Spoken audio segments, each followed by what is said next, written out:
things. And so we spent some time there.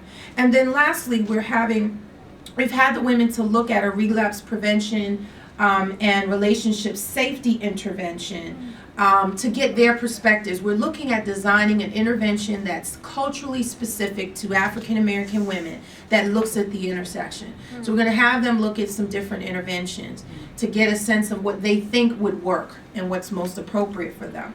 Okay, so let me go through, we did do some screenings. I'll give you some information about that. I'll talk a little bit about this. Let me go straight to some of the information. This is not the population that we ordinarily get data from. And that's something that I like to do. You like to cause trouble in beauty shops. I like to ask people who nobody asks questions, right? And so this is not the population that we ordinarily access for this kind of research, but it's one of the great strengths, I think, of working with faith-based communities and indigenous community organizations. You get access to women that you don't ordinarily get access to. So this is a population of women, African American and Caribbean American. Average age is 45. That's different. Average income, $64,000 a year. A lot of them are doing okay. They are all college educated. One with a doctoral degree. I had a researcher in this, a medical researcher in this focus group. 83% are married. And there were 5 different religious denominations mentioned, and most of the women are employed. 50% of them have had some physical injury as a result of a fight with a partner. 50%. Now these statistics, obviously it's a small n, so you have to put that in context, but just looking at it for me and talking with these women, I shared this with my colleagues on the panel that I was surprised. I was surprised with some of what I heard. And that's a hard thing to do because I don't really get surprised that often. But 66% reported having unprotected sex all of the time. Now, a lot of them are married. But but I want you to go down a little bit further to the 33% who reported having sex with men who they think might be having sex with other men. Half had multiple partners. Half had never been tested or were rarely tested. Like, I was tested 10 years ago. Like, do you expect me to keep getting tested again? 33% reported having sex while high on alcohol or drugs at least once. 83% reported having experience with anal sex. I thought this was interesting information for me, right? Again, just not a population that we generally get information from. These are the core themes, and I'm going to go through what the participants said as opposed to focusing here, and I'm going to do it in 5 minutes. What they said is class is not always the major factor. You know, we've heard a lot about class, and I think it's important. But what this group basically said is people tend to think that victims are uneducated or have a certain lifestyle, but that doesn't always hold true. And you can read some of the rest of it. Some is really powerful. They take it for granted that you're smarter than this, that you know better to get in domestic violence situations, that you should have better control of your emotions, and they assume that you know better. So people don't target this population because the assumption is that you know better. You're not doing this kind of stuff. They assume that you have means to get out, and so they don't know what is actually holding you into that situation. Right? So they're saying that what holds you there may be a little different. And so because a lot of times folk don't ask us, they don't really know what it is that we're experiencing. Relationships are complex and viewed as essential. So you're supposed to take what comes and be smart about it. So you're supposed to take, abuse and be smart about how it is you deal with it, who you talk to, how you access care. People tell you that you have the job, you have the house, you have the car, but where's your husband? So you end up settling for the lesser of two evils. This is where we were talking about the impact of the perception that there's not a lot of marriageable black men. And a lot of the women were saying that when you feel that you don't have a lot of options, you begin to settle for lesser evils. And you begin to kind of rationalize in your mind what your situation might be. And part of that is because there's such an emphasis on being with somebody, right? Asking for someone to wear a condom or get tested might show distrust.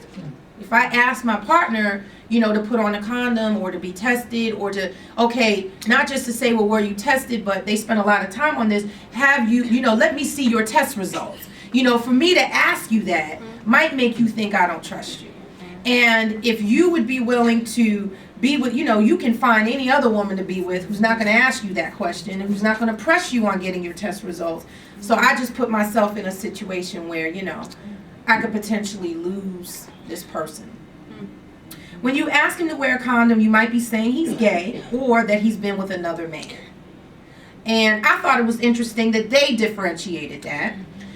The other piece is that clearly this idea of you don't want to offend this man, right, by insinuating that he's gay. This real negative connotation with sexual orientation and how it impacts African American women and their thinking and decisions. So this one was really surprising to me. That HIV is serious, but that can't happen to me. And you can read this quote, but let me just say that, the women said, look, we go to the doctor, we eat right, we're exercising, we're working out. You just don't think that could happen to you. We've got everything else, under control. They talked a lot about Magic Johnson and how, if you look at him, he doesn't look like he has any issues. They talked about the fact that now with the medications being what they are, that people can have HIV and you won't know it. And so the idea is, well, you don't look bad, so how bad is it? There's fear on multiple levels. Women are often afraid to ask the person they meet to get tested and show them the results. We're afraid to have that frank conversation with the guy. To avoid an argument or a confrontation, many women go along with what he wants to not be confrontational. And that's particularly for the women who felt that, the domestic violence was present. Fear is rooted that there are more African American men out there. It's rooted out of fear of loneliness. He'll just move on to women that will let him have unprotected sex. So basically there's this fear of being alone, being by yourself. You'll be rejected. So going along with it, you're being accepted even though you're putting yourself in a risky situation and potentially harmful situation to yourself and your life.